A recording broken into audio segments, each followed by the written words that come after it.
আসসালামু আলাইকুম বন্ধুরা, আশা করি আপনারা সকলে ভালো আছেন। এই ভিডিওটিতে আমি দেখানোর চেষ্টা করেছি ড্রাম রিসাইকেল করে কিভাবে দানা তৈরি করা হয়। প্রথমে বড় ড্রামগুলোকে কেটে ছোট করা হয়, এরপর কাটিং মেশিনে সেগুলোকে দিয়ে ক্রাশ করা হয়। ক্রাশকৃত দানা রিসাইকেল মেশিনে রিসাইকেল করার পর তবেই দানা তৈরি করা হয়।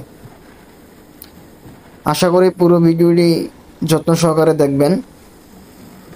ভিডিওটি ভালো লাগলে লাইক, কমেন্ট, শেয়ার করবেন এবং সাবস্ক্রাইব করে চ্যানেলের সাথে থাকবেন।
পুরো ভিডিওটির সাথে থাকার জন্য আপনাদেরকে অসংখ্য ধন্যবাদ।